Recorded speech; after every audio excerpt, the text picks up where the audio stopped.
কিন্তু আমাদের একটা আমল আছে, এটা কিন্তু আমরা ভুলে যাই।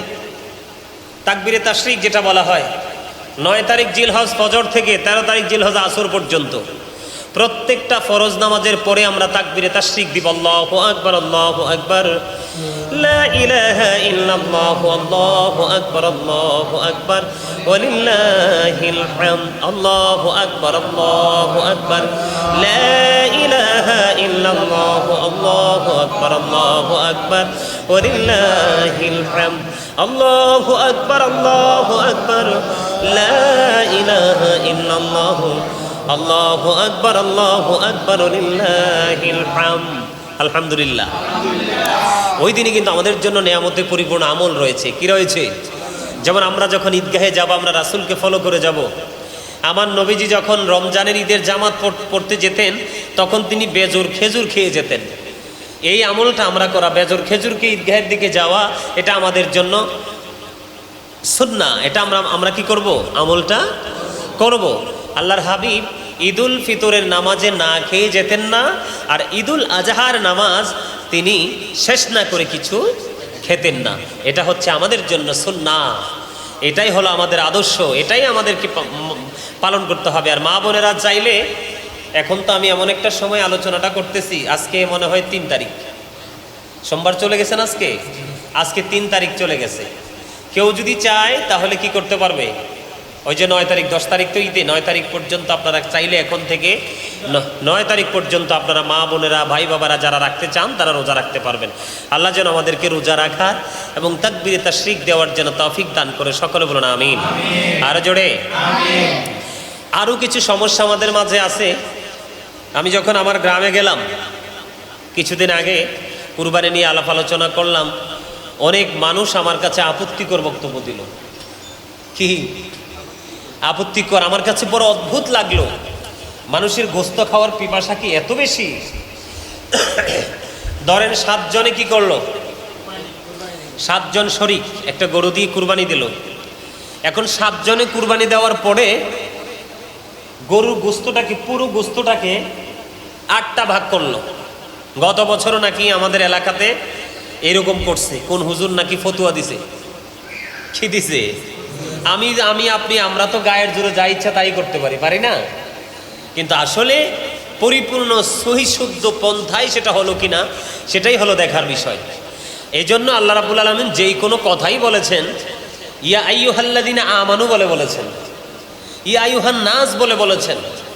এর মধ্যে সবচেয়ে বেশি যেটা খুঁজে পাই, ইয়া আইয়ুহাল্লাযীনা আমানু, আল্লাহ রাব্বুল আলামিন হে ঈমানদার বলে ডাক দিয়ে বলেছেন।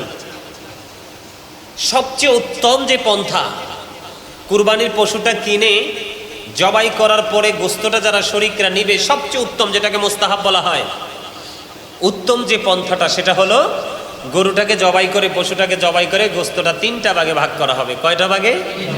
3টা ভাগে ভাগ করা হবে। একটা ভাগ আপনার সমাজের গরিব দুঃখী অসহায় মানুষের জন্য, আর আরেকটা ভাগ আপনার আত্মীয় স্বজন যারা রয়েছে দূর দূরান্তে, তাদের কি নাই কুরবানি তারা দিতে, কেউ দিল বা কেউ না দিল সমর্থ নেই, কিন্তু আত্মীয় হিসাবে আপনি আরেকটা ভাগ তার জন্য রাখবেন। কার জন্য?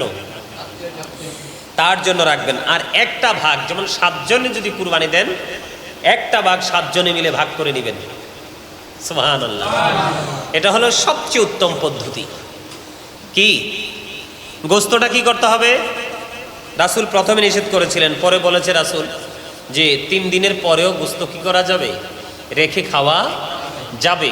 প্রথমে নিষেধ করেছিলেন, পরে খাওয়া যাবে। আপনি এটা মুসলিম বলেন, অমুসলিম বলেন, সবাইকে কুরবানির গোস্ত খাওয়ানো যাবে, এখানে কোনো প্রতিবন্ধকতা নেই। কুরবানির সাথে আকিকা দেওয়া যাবে, কিন্তু আমি সবসময় বলে থাকি, সচরাচর বলে থাকি, এবং আমি আমার পরিবারের যে বাচ্চাদের যে আকিকা দিয়েছি, সেটা আমি আমার রাসূলের দেখানো পথ অনুযায়ী দিয়েছি। আমি কিন্তু চাইলে গরুর সাথে আকিকাটা দিয়ে দিতে পারতাম কুরবানির সাথে, কিন্তু আমি দেইনি। তার কারণ হলো, আমার নবীজি বলেছে কুরবানি তো বছরে একবার, তাও যারা ধনী তাদের উপরে ওয়াজিব, যারা আর্থিকভাবে স্বাবলম্বী তাদের উপর ওয়াজিব, যারা মুকিম তাদের উপর ওয়াজিব কুরবানিটা। হ্যাঁ, কিন্তু আমার নবীজি যেহেতু বলেছে, কারণ বছরে আমাদের মাঝে অনেক সন্তান পৃথিবীতে আসে না? আমার রাসূল যেহেতু বলেছে 7 দিনে মাথার চুল ফালাইবা, নাম রাখবা, আর কন্যা সন্তান হলে 1 বছরের একটা ছাগল দিয়ে একটা আকিকা করে দিবা, আর পুত্র সন্তান হলে 1 বছরের 2টা ছাগল দিয়ে আকিকা করে দিবা। সুবহানাল্লাহ। এজন্য আমাকে যদি কেউ প্রশ্ন করে যে হুজুর দেওয়া যাবে না, আমি বলছি যাবে, দিতে পারবেন, কিন্তু সবচেয়ে সুন্দর হলো আমার নবীজি যে রাস্তাটা দেখিয়েছে সেটাই পালন করা আমাদের জন্য কি উচিত। এটাই হলো সুন্নাহ, এটাই হলো সুন্দর, এটাকে বলে সৌন্দর্য ইসলামের।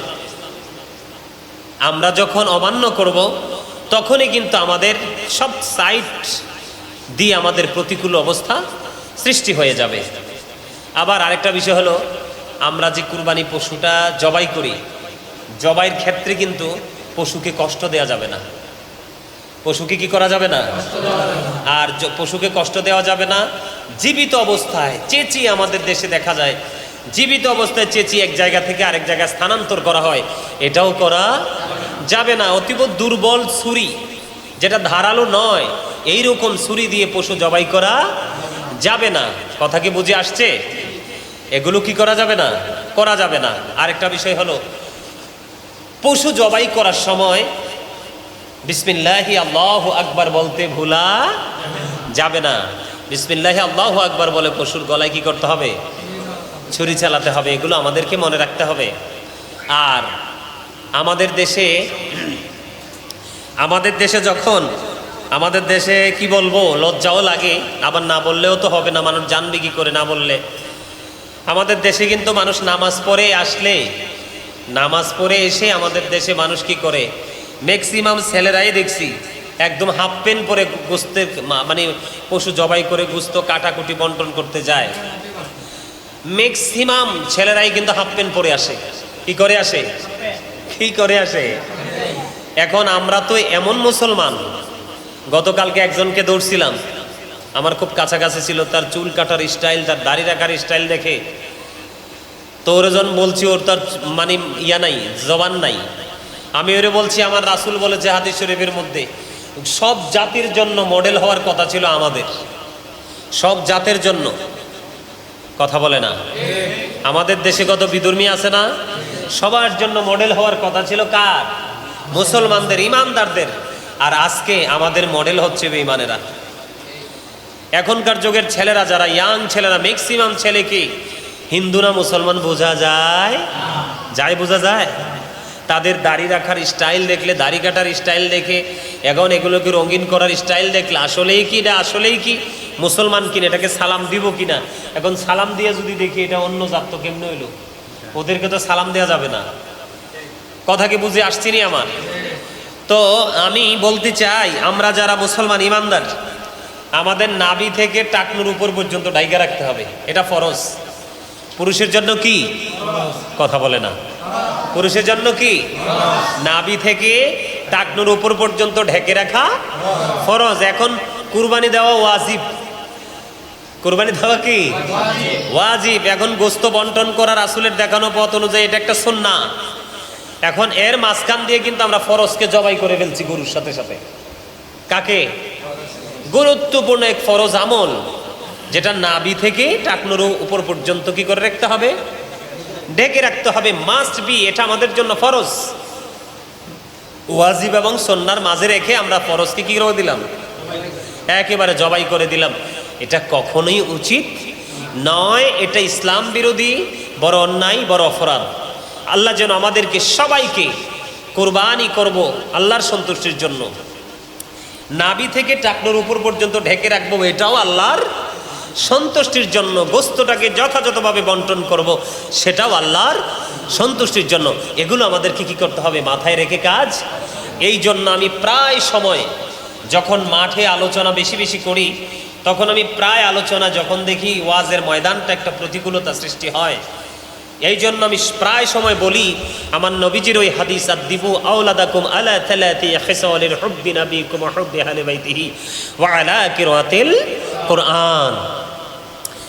রাসূল বলেছেন তোমরা তোমাদের সন্তানদেরকে 3টি বিষয় শিখাও। এর মধ্যে ফার্স্ট হুব্বি নাবিকুম, teach the love of the profit.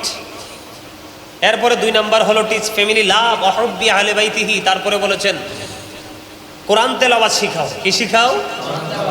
হ্যাঁ, learn to recite the holy Quran, Quran তেলাওয়াত শিখাও। এখানে বিষয় হলো, প্রথমে আমরা বলার কারণ হলো নবীর প্রতি যখন, রাসূলের প্রতি যখন আমাদের মহাব্বত থাকবে, তখনই কিন্তু আমরা রাসূলের দেখানো পথটাকে আমরা অনুকরণ করা একেবারে সহজ হয়ে যাবে।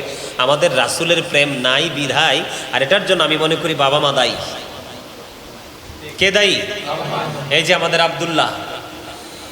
আব্দুল্লাহকে কিন্তু তার মা অনেক দূর থেকে এনে এখানে রেখে গেছে। এই যে বাড়ি অনেক দূরে, সে আগে অন্য মাদ্রাসায় পড়তো। তার আম্মু যখন এই নবীর প্রেমের ইতিহাস গল্প শুনছে, পরে পাগল হয়ে গেছে আমার কাছে ছেলে দেওয়ার জন্য, পরে আমাদের মাদ্রাসায় দিয়ে গেল। এই যে আব্দুল্লাহ, আমি মনে করি আব্দুল্লাহর আম্মু যথাযথ দায়িত্ব পালন করেছে। এখন হয়তো সে বোঝে না, একটা সময় কিন্তু সে সব কিছু ক্লিয়ারলি বুঝতে পারবে। যখন সে কিতাব বুঝবে, অটোমেটিক্যালি বুঝে যাবে। এটা বাবা মার দায়িত্ব। এটা কার দায়িত্ব? আজকে যদি বাবা মা তার দায়িত্বটাকে যথাযথভাবে পালন করত, তাহলে কিন্তু সন্তানি ভুলগুলো, যেমন আমরা যখন ছোট, বা এখনের হিসাব তো হচ্ছে আলাদা। আমরা যখন ছোট ছিলাম, আমি কি বলবো, রাস্তা